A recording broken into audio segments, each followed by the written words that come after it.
Anglo-Dutch Wars were wars between successive English, British states, the Commonwealth of England, the Kingdom of England, the Kingdom of Great Britain and the United Kingdom of Great Britain and Ireland, and successive Dutch states, the Dutch Republic and the Batavian Republic. They were fought in the period 1652 to 1674 and 1781 to 1810, for the control of trade routes and colonies. Background: during the late Middle Ages and their Renaissance, neither England nor the main maritime provinces of the Low Countries, Flanders and Holland, had been major European sea powers on par with Venice, Genoa, Portugal, Castile or Aragon. During the wars of religion in the 16th century between the Catholic Habsburg dynasty and the newly Protestant states, England under Elizabeth I built up a strong naval force, designed to carry out long-range privateering or piracy missions against the Spanish Empire, exemplified by the exploits of Francis Drake. These raids, financed by the crown or high nobility, were initially immensely profitable, until the overhaul of Spain's naval and intelligence systems led to a series of costly failures. Partly to provide a pretext for such hostilities against Spain, Elizabeth assisted the Dutch revolt by signing in 1585 the Treaty of Nonsuch with the new Dutch state of the United Provinces. In the resulting Anglo-Spanish War, the Dutch played only a secondary role as they were fully occupied in fighting Habsburg armies at home. Around the turn of the century, however, Anglo-Spanish relations began to improve, resulting in the Peace of 1605, ending most privateering actions and leading to a neglect of the Royal Navy. The unsuccessful Anglo-Spanish War of 1625 was only a temporary change in policy. In the same period, the Dutch, continuing their conflict with the Habsburgs, began to carry out long-distance actions in addition to their great success in privateering. In 1628, Admiral Pietane was the only one to successfully capture a large Spanish treasure fleet. Thus, the Dutch replaced the Portuguese as the main European traders in Asia. The Dutch, taking over most of Portugal's trade posts in the East Indies, gained control over the hugely profitable trade in spices. This coincided with an enormous growth of the Dutch merchant fleet, made possible by the cheap mass production of fleets. Soon the Dutch had the largest mercantile fleet of Europe, with more merchant ships than all other nations combined, and a dominant position in European, especially Baltic, trade. Though less spectacularly so, gradually the Dutch navy also grew in power. From January 1631, Charles I of England engaged in a number of secret agreements with Spain, directed against Dutch sea power. He also embarked on a major program of naval construction, enforcing ship money to build such prestige vessels as HMS Sovereign of the Seas. Charles's policy was not very successful, however. Fearing to endanger his good relations with the powerful Dutch stadtholder Frederick Henry, Prince of Orange, his assistance to Spain limited itself to allowing Habsburg troops on their way to Dunkirk to employ neutral English shipping. In 1636 and 1637 he made some half-hearted attempts to extort North Sea herring rights from Dutch fishermen until intervention by the Dutch Navy made an end to such practices. When in 1639 a large Spanish transport fleet sought refuge in the English Downs Mirage, Charles did not dare to protect it against a Dutch attack. The resulting Battle of the Downs undermined both Spanish sea power and Charles's reputation. The English Civil War, commencing soon thereafter, severely weakened England's naval position. Its navy was as internally divided as was the country as a whole, the Dutch, as superior on land as they were at sea, even took over much of England's maritime trade with its North American colonies. Between 1648 and 1651, however, the situation reversed completely. In 1648, the United Provinces concluded the Peace of Munster with Spain. Due to the division of powers in the Dutch Republic, the army and navy were main power base of the stadtholder, although the budget allocated to the military was set by the States General. With the war gone, it decided to decommission most of the Dutch army and navy. This led to a conflict between the major Dutch cities and the new stadtholder William II of Orange, bringing the Republic to the brink of civil war. The stadtholder's unexpected death in 1650 only added to the political tensions. Meanwhile, Oliver Cromwell united his country into the Commonwealth of England and in a few years created a powerful navy, expanding the number of ships and greatly improving organization and discipline. England was ready to challenge Dutch trade dominance. The mood in England was rather belligerent towards the Dutch. This partly stemmed from old perceived slights. The Dutch were considered to have shown themselves ungrateful for the aid they had received against the Spanish by growing stronger than their former English protectors. They caught most of the herring off the English east coast. They had driven the English out of the East Indies, committing presumed atrocities such as the Amboina massacre, while vociferously appealing to the principle of free trade to circumvent taxation in the English colonies. But there were also new points of conflict: the decline of Spanish power at the end of the 30 Years' War in 1648, the colonial possessions of Portugal, already in the midst of Portuguese Restoration War, and perhaps even of a beleaguered Spain, were up for grabs. The Dutch had after 1648 quickly replaced the English in their traditional Iberian trade. Cromwell feared the influence of the Orangist faction and English exiles in the Republic because the stadtholders had always supported the Stuarts. The Dutch abhorred the decapitation of Charles I. Early in 1651, Cromwell tried to ease tensions by sending a delegation to The Hague proposing that the Dutch Republic join the Commonwealth and the Dutch would assist the English in conquering most of Spanish America for its extremely valuable resources. This barely veiled attempt to end Dutch sovereignty ended in war. The ruling peace faction in the States of Holland was unable to formulate an answer to the unexpected and far-reaching offer. The pro-Stuart Orangists incited mobs to harass the envoys. When the delegation returned, the English Parliament, feeling deeply offended by the Dutch attitude, decided to pursue a policy of confrontation. First War, 1652 to 1654. To protect its position in North America, in October 1651 the Parliament of the Commonwealth of England passed the first of the Navigation Acts, which mandated that all goods imported into England must be carried by English ships or vessels from the exporting countries, thus excluding, mostly Dutch, middlemen. This typical mercantilist measure as such did not hurt the Dutch much, as the English trade was relatively unimportant to them, but it was used by the many pirates operating from British territory as an ideal pretext to legally take any Dutch ship they encountered.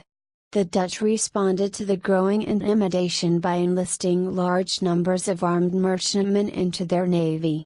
The English, trying to revive an ancient right they perceived they had to be recognized as the lords of the seas, demanded that other ships strike their flags in salute to their ships, even in foreign ports.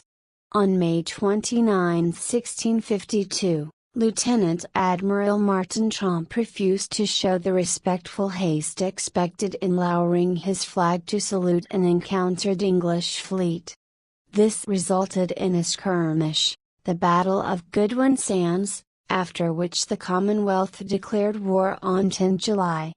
After some inconclusive minor fights, the English were successful in the first major battle, General at Sea Robert Blake defeating the Dutch Vice Admiral Witte de With in the Battle of the Kentish Knock in October 1652. Believing that the war was all but over, the English divided their forces and in December were routed by the fleet of Lieutenant Admiral Martin Tromp at the Battle of Dungeness in the English Channel.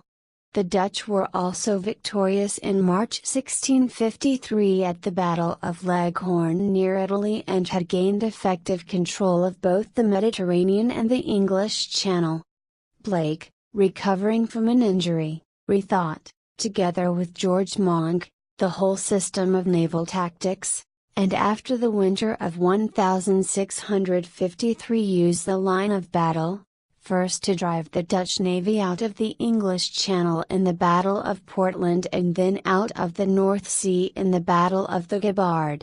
The Dutch were unable to effectively resist as the States General of the Netherlands had not in time heeded the warnings of their admirals that much larger warships were needed.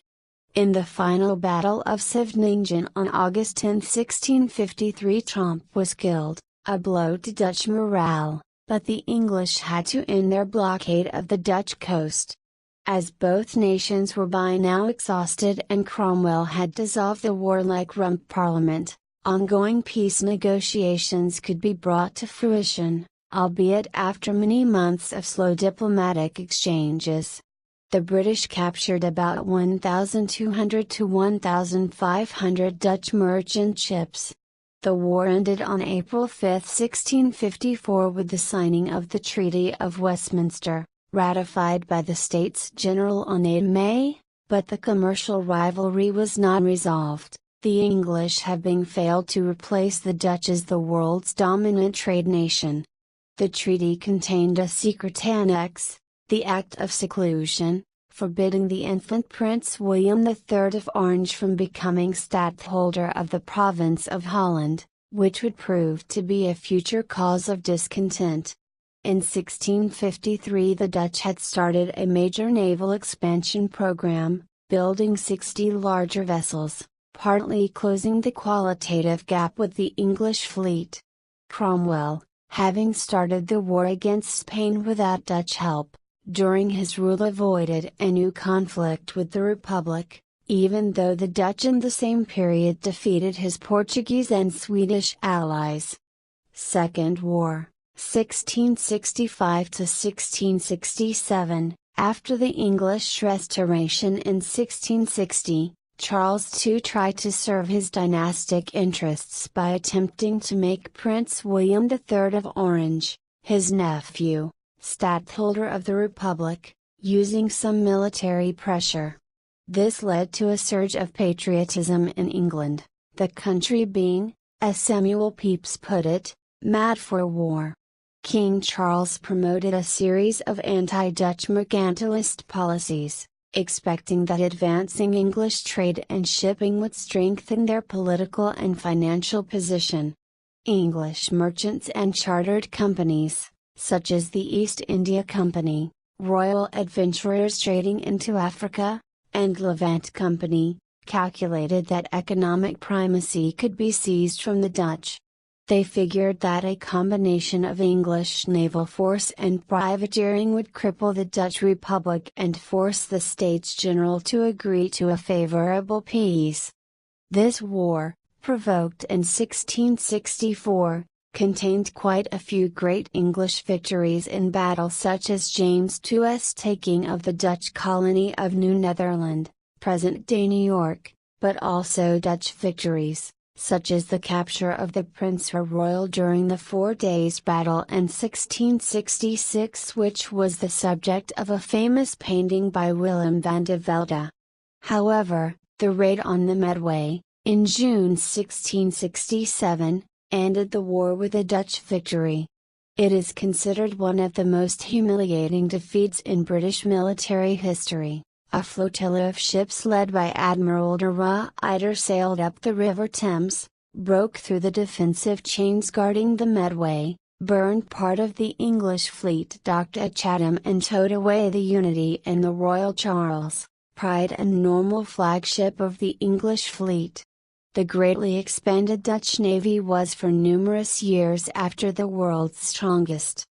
The Dutch Republic was at the zenith of its power. The English managed to capture about 450 Dutch merchantmen, far fewer than they expected. In 1665 many Dutch ships were intercepted, and Dutch trade and industry was hurt. The Dutch soon recovered as Dutch traders took precautions and benefited from the absence of the English fleet. Dutch maritime trade recovered from 1666 onward, but English commercial interests were badly hurt and King Charles faced virtual bankruptcy. The Dutch success made a major psychological impact throughout England, with London feeling especially vulnerable just a year after the Great Fire, which was generally interpreted in the Dutch Republic as divine retribution for Holmes's bonfire. This, together with the cost of the war, of the Great Plague and the extravagant spending of Charles's court, produced a rebellious atmosphere in London. Clarendon ordered the English envoys at Breda to sign a peace quickly, as Charles feared an open revolt. Third War, 1672–1674, soon the English navy was rebuilt. After the embarrassing events in the previous war, English public opinion was unenthusiastic about starting a new one. However, as he was bound by the secret Treaty of Dover, Charles too was obliged to assist Louis XIV in his attack on the Republic in the Franco-Dutch War.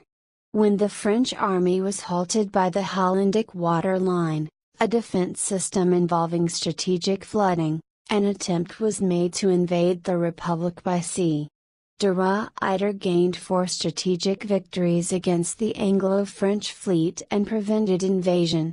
After these failures the English Parliament forced Charles to make peace. Fourth War, 1780–1784 Main article, Fourth Anglo-Dutch War, the Glorious Revolution of 1688 ended the 17th century conflict by placing Prince William III of Orange on the English throne as co-ruler with his wife Mary. This proved to be a Pyrrhic victory for the Dutch cause. William's main concern had been getting the English on the same side as the Dutch in their competition against France. After becoming King of England, he granted many privileges to the English navy in order to ensure their loyalty and cooperation. William ordered that any Anglo-Dutch fleet be under English command, with the Dutch navy having 60% of the strength of the English. The Dutch merchant elite began to use London as a new operational base.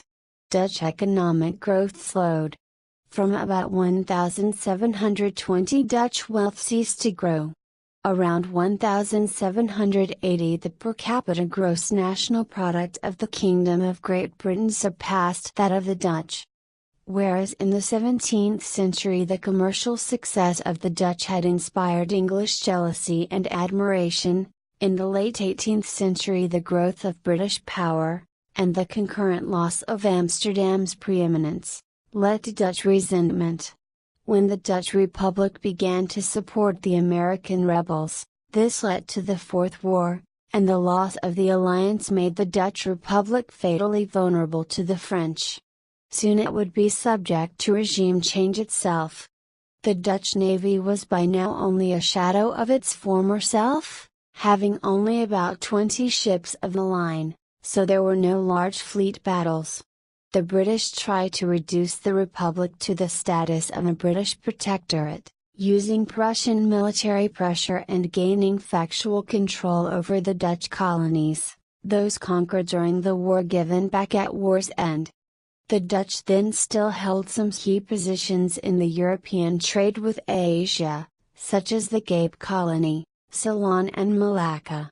The war sparked a new round of Dutch shipbuilding, 95 warships in the last quarter of the 18th century, but the British kept their absolute numerical superiority by doubling their fleet in the same time. Although this war is technically an Anglo-Dutch war, as it was between Britain and the Netherlands, many respectable historians, such as Stephen Pincus, argue that this later war stemmed from completely different causes and therefore should not be included in a discussion of these earlier wars. Later wars, in the French Revolutionary and Napoleonic Wars of 1793 to 1815, France reduced the Netherlands to a satellite and finally annexed the country in 1810. In 1797 the Dutch fleet was defeated by the British in the Battle of Camperdown. France considered both the extant Dutch fleet and the large Dutch shipbuilding capacity very important assets, but after the Battle of Trafalgar gave up its attempt to match the British fleet, despite a strong Dutch lobby to this effect. After the incorporation of the Netherlands in the French Empire, Britain took over most of the Dutch colonies, with the exception of Dutch East Indies, now Indonesia, Suriname, which they had captured in May 1804, the Dutch Antilles and the trading post at Dejima in Japan. Some historians count the wars between Britain and the Batavian Republic and the Kingdom of Holland during the Napoleonic era as the Fifth and Sixth Anglo-Dutch Wars.